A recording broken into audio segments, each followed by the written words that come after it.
नमस्कार, मी सुप्रियाज रेसिपीमध्ये सर्वांचं स्वागत आहे। पालकाची भाजी जर खाऊन कंटाळा आला असेल तर ही पालकाची चटणी, झटपट अशी चटणी नक्की ट्राय करून बघा। सर्वप्रथम इथे मी एक पालकाची जोडी स्वच्छ धुवून घेतलेली आहे आणि ती बारीक चिरून घेतलेली आहे। इथे एक मोठा कांदा घेतलेला आहे आणि हा जो कांदा आहे हा आपल्याला मिक्सरवर काढून घ्यायचा आहे। तर मिक्सरच्या छोट्या भांड्याचा वापर करायचा आहे आपल्याला, जे चटणीला वापरतो ते। तर अशा पद्धतीने हा जो एक चिरलेला कांदा याच्यामध्ये ॲड करून घेतलेला आहे। त्याचप्रमाणे इथे 4 लसणाच्या मोठ्या पाकळ्या घेतलेल्या आहेत। छोट्या असतील तर 5-6 घातल्या तरी हरकत नाही। त्याचप्रमाणे इथे मी कढीपत्त्याची 2-3 पानं घेतलेली आणि थोडीशी कोथिंबीर घेतलेली आहे। इथे बघू शकता की बेडगी मिरचीचं 2 चमचे तिखट आहे ते वापरलेलं आहे आणि याला मिक्सरवर छान बारीक करून घेतलेलं आहे। तर एका कढईमध्ये इथे मी 2 चमचे तेल घालून घेतलेलं आहे आणि इथे मी हरभऱ्याची डाळ ॲड केलेली आहे 2 चमचे, उडदाची डाळ घेतलेली आहे छोटा 1 चमचा, त्याचप्रमाणे इथे मोहरी घेतलेली आहे आणि इथे जिरे वापरलेले आहेत। तर या डाळी आधी का घालायच्या तर त्याला बनायला म्हणजे तळायला वेळ लागतो फ्राय होण्यासाठी। कढीपत्ता ॲड केलेला आहे आणि इथे सुक्या 2 लाल मिरच्या वापरलेल्या आहेत, फोडणीमध्ये अतिशय छान लागतात। तर अशा पद्धतीने ही जी फोडणी आहे ही आपल्याला छान अशी करून घ्यायची आहे। हळद घातलेली आहे अर्धा चमचा आणि इथे ही जी कांद्याची पेस्ट बनवलेली होती ती छान यामध्ये ॲड करून घेतलेली आहे आणि ही जी फोडणी आहे ती व्यवस्थितरित्या ही जी कांद्याची पेस्ट घालून घेतलेली आहे ती आपल्याला व्यवस्थित होऊ द्यायची आहे। चिंच घालून घेतलेली आहे थोडीशी, बघू शकता अगदी अर्धा लिंबू असतो तेवढीच चिंच मी इथे वापरलेली आहे। तर तुम्हाला चिंचेचा कोळ जरी थोडा घालायचा असेल तरी हरकत नाही, मी चिंच अशीच ॲड केलेली आहे।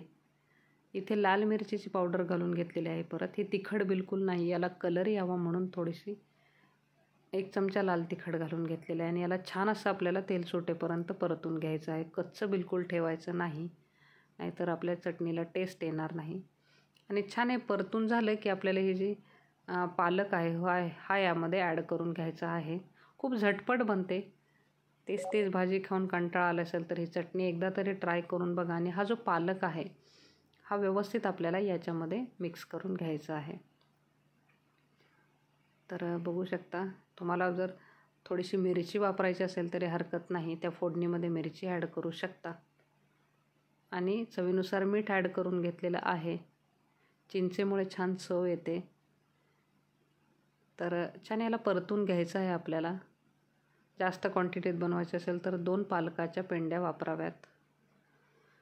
अशा पद्धतीने हा पालक छान मिक्स करून घेतलेला आहे आणि 2 मिनिटांनी बघू शकता याला छान मध्ये हलवून घ्यायचं आहे आपल्याला।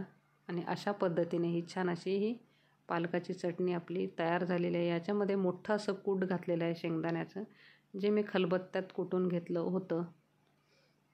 तर अशा पद्धतीने एक कूट घातल्यावर याची चव छान वाढते। अशा पद्धतीने झटपट ही पालकाची चटणी तुम्ही नक्की ट्राय करू शकता।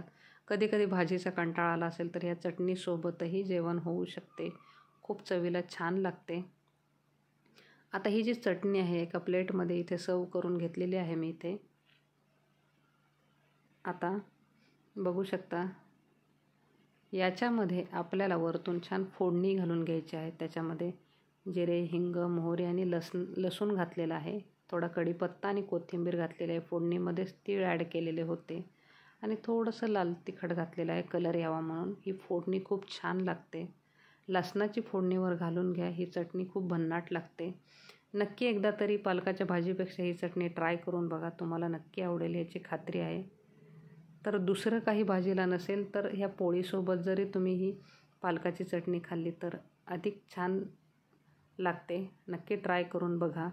आणि ही जी फोडणी आहे यामध्ये मी अशी छान मिक्स करून घेणार आहे आणि ही चटणी अशी पोळीसोबत खाल्ली तर खूप भन्नाट लागते, लहान मुलांना पण आवडेल। काहीतरी नवीन नक्की ट्राय करून बघा। रेसिपी आवडल्यास लाईक, शेअर आणि सबस्क्राईब करा।